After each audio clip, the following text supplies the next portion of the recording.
जब भी मैं उनको गाड़ी में छोड़ने आता हूँ, हम साथ में वापस जाते हैं कि यार हँसते हँसते तू नापास हो जाना, फेल हो जाना यार। अब तो क्या कर सकते हैं? दोनों के दिमाग तो अलग-अलग ही है ना। पैसों के लिए नहीं कर रहा हूँ, पैसा सैटिस्फैक्शन हमारा आ चुका है, लेकिन हमारी काम है एक्सटेंशन एक्टिविटी, हमें और लोगों को भी सिखाना है और लोगों को भी जगाना है। 400 सवा 400 किसान गुजरात के हैं जो natural certified, non certified, organic certified, non certified किसान इस एफपीओ के सभासद हैं। 4 साल हुए इस एफपीओ को चयन करते हुए और आज हम करोड़ों में टर्नओवर कर रहे हैं। यहाँ करने का जो सेटिस्फैक्शन है, सोशल लाइफ है, हैप्पीनेस है, फैमिली है, हम अपने लोगों के साथ घूम रहे, बैठ रहे, खा पी रहे, मज़े कर रहे, वो लाइफ नहीं होती। हमारे साथ एक पिता पुत्र की जोड़ी है जो अपने आप में अनोखी है। पिता ऑर्गेनिक खेती करते हैं और उनके जो बेटे हैं वो पीएमटी की तैयारी करते हैं, जो डॉक्टर बनने की राह में हैं। लेकिन सबसे बड़ी बात है कि पिता और पुत्र का संवाद कैसा होता है। अभी आप क्या कर रहे हैं और यहाँ पे आके क्या सीखते हैं? हम यहाँ पे आके तो सबसे पहले जो पैसे का जो होता है, यानी कि जो क्या कहते हैं वो अकाउंट के जैसा, बाद में वो अगर कोई ना हो तो कैसे ये स्टॉल या तो फिर कुछ संभालना कैसा है वो मैं सीख रहा हूँ। और दूसरा तो कि अगर मैं अकेले कहीं पे जाऊँ तो फिर ये स्टॉल या तो फिर बड़ा होकर मैं अगर बिजनेसमैन बनूँ या तो फिर फार्मर बनूँ तो कैसे आगे चल के ये ऐसे सब कुछ अटेंड करना है वो मुझे सीखने को मिल रहा है। एक पिता पुत्र का जब संवाद होता है तो आपकी राय क्या होती है एक अपने बेटे के लिए? देखो, मुझे पता है कि मेरा बच्चा जो पढ़ने में है वो कितना काबिलियत है और मैं अगर ईशम की बात करूँ तो वो लड़का नहीं है जो कि एक डॉक्टर बने या इंजीनियर बने या साइंटिस्ट बने, क्योंकि मुझे पता है इसका एजुकेशन क्या है, लेकिन उसका माइंड कैसा है ये मुझे पता है। तो मैं उसको माइंड को समझ रहा हूँ और मैं उसको 2 तरह के ऑप्शन देता हूँ।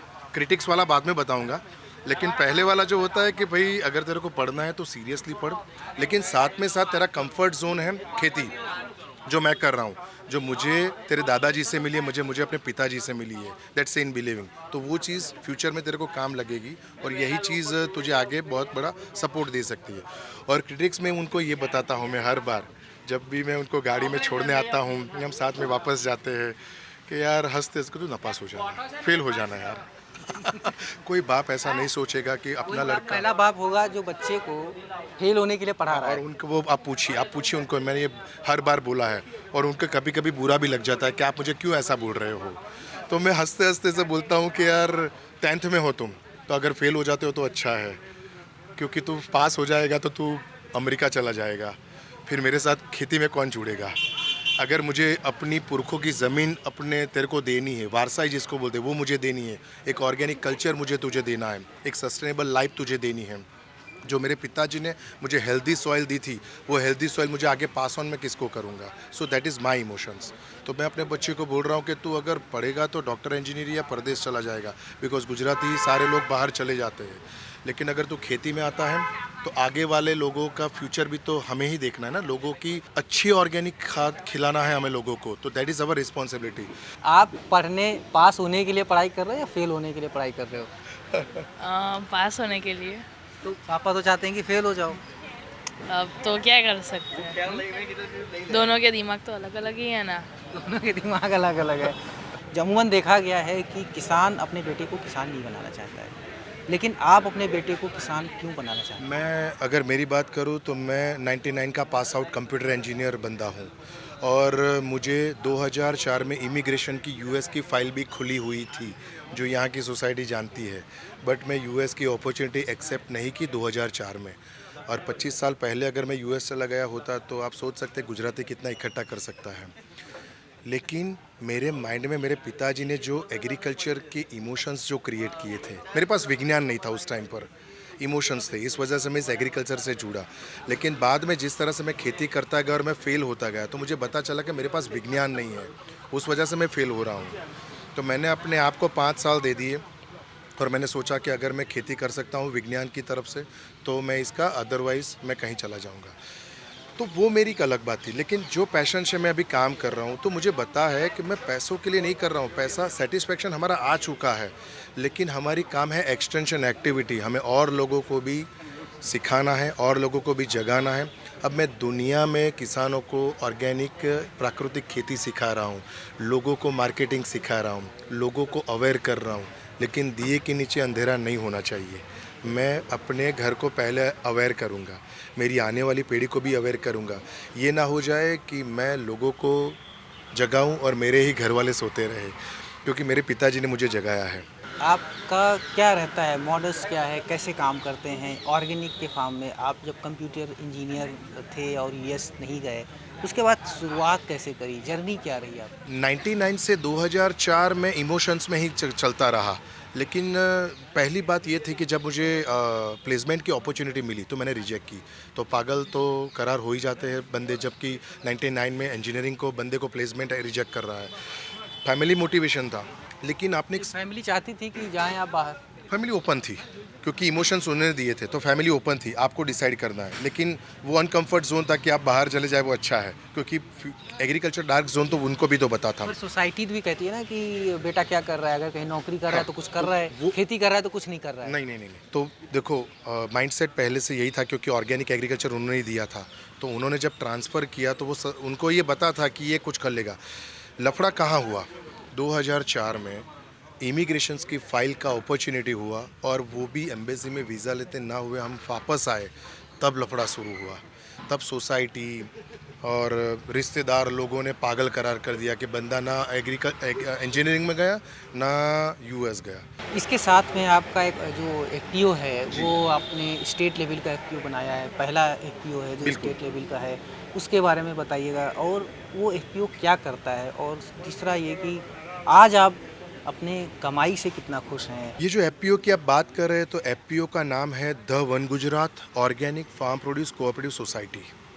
सो ये कोऑपरेटिव मॉडल में हमने रजिस्टर्ड किया। अब हम काफ़ी टाइम से अनस्ट्रक्चर में किसानों के साथ काम कर रहे हैं, अनस्ट्रक्चर्ड, जिसका कोई स्ट्रक्चर नहीं है, और बहुत सारे किसानों के साथ हर 2 महीने अलग अलग फील्ड पे मिलना, सीखना, समझना और अपने आप को अपग्रेड करना। लेकिन मार्केट के लेवल पर कोई अपग्रेड नहीं हो रहा था। तो मेरा एक पहले से एक एक्सपीरियंस है कि मार्केटिंग मेरा एक स्ट्रॉन्ग पॉइंट है, और 25 साल से मेरा ये अनुभव है। सो बहुत से लोगों का रिस्पॉन्सिबिलिटी था कि देवेश भाई आपसे मार्केटिंग सीखे। अब मैं लोगों को मार्केटिंग सिखाता हूँ, हर बार सिखाता हूँ, सोशल और डिजिटल प्लेटफॉर्म से सिखाता हूँ, प्रैक्टिकली थियोरेटिकल सिखाता हूँ, लेकिन लोग करने के बाद भी पैसे नहीं कमा रहे थे। गवर्नमेंट का भी ये ऑब्जर्वेशन था कि हम इस तरह की एक्टिविटी कर रहे हैं, और स्टेट गवर्नमेंट, सेंट्रल गवर्नमेंट का भी एक इनिशिएटिव आया कि आप अगर इस तरह का एफपीओ का चयन करते हैं तो मार्केटिंग के फोकस हो। तो अमूल के गांव से हैं, तो हमने कोऑपरेटिव मॉडल से ही ये शुरू किया, और बिल्कुल अमूल मॉडल, बाइलोज बिल्कुल सेम है। अमूल काम करती है दूध पे और एनिमल हस्बेंड्री पे, तो हम काम कर रहे हैं ऑर्गेनिक नेचुरल प्रोडक्शन पर। सो यहाँ पर अगर मैं ब्लॉक लेवल पे काम करता तो एफपीओ की पॉलिसी में फिलफुल नहीं कर पा रहा था। अगर मैं डिस्ट्रिक्ट लेवल पर काम करूँ तब भी उस तरह का काम नहीं हो पा रहा था, due to limited of organic farmers in our district. So मैंने गवर्नमेंट को रिक्वेस्ट की, और स्पेशल कैटेगरी पर सेंट्रल गवर्नमेंट ने हमें परमिशन दी, और वो स्पेशल अप्रूवल मिला कि हनी को और ऑर्गेनिक को स्पेशल क्राइटेरिया के साथ उसको अप्रूवल मिला, और हमने स्टेट रजिस्ट्रार्स में हमने इसको रजिस्ट्रेशन किया। और करीबन आज 400 सवा 400 किसान गुजरात के हैं जो natural certified, non certified, organic certified, non certified किसान इस एफपीओ के सभासद हैं। और इस एफपीओ का सबसे बड़ा काम ये है, ज़्यादातर एफपीओ इनपुट सेल करते हैं, हमारा एफपीओ आउटपुट पे काम कर रहा है। तो जिन किसानों का माल बिक्री नहीं होता है, तो हमारी एक परचेज स्ट्रेटेजी ये है कि आपकी जो कमोडिटी है, उस कमोडिटी का मार्केट में क्या रेट है और वो किस तरह की क्वालिटी है, उससे हम 5 से लेके 20% प्रीमियम ज़्यादा देंगे, और वो कमोडिटी हम खरीदेंगे, कैश पेमेंट होगा, ज़रूरत पड़ने पर लैब टेस्टिंग किया जाएगा, और उसको आगे B2B या B2C या एक्सपोर्ट में हम काम करेंगे, और उसका जो रेवेन्यू हम कमाते हैं उसका डिविडेंड, बोनस और प्रॉफिट हर साल हम अपने किसानों को बांट रहे हैं। सो ये 4 साल हुए इस एफपीओ को चयन करते हुए, और आज हम करोड़ों में टर्नओवर कर रहे हैं। तो अगर मैं पूछूं, क्या जो आप फार्मर बन के जितना कमा रहे हैं, क्या नौकर बन के उतना कमा पाते? देखो, किस्मत कहाँ ले जाती वो मुझे पता नहीं, लेकिन मैंने जैसे पहले बोला कि अगर मैं यहाँ होता तो प्लेसमेंट में नहीं कमा पाता, ये श्योर है, क्योंकि वो एक फिक्स हो जाता। हाँ, अगर मैं यूएस चला गया होता तो बीइंग ए गुजराती मैंने 25 साल में इनसे बड़ा कर लिया होता, लेकिन यहाँ करने का जो सेटिस्फेक्शन है, सोशल लाइफ है, हैप्पीनेस है, फैमिली है, हम अपने लोगों के साथ घूम रहे, बैठ रहे, खा पी रहे, मज़े कर रहे, वो लाइफ नहीं होती। जी बहुत बहुत शुक्रिया देवेश जी, आपके बात करके एक चीज़ ज़रूर पता लगती है कि गुजराती कहीं भी रहे वो हमेशा आगे रहेगा, चाहे बिजनेस हो, चाहे फार्मिंग हो, चाहे वो जॉब में हो।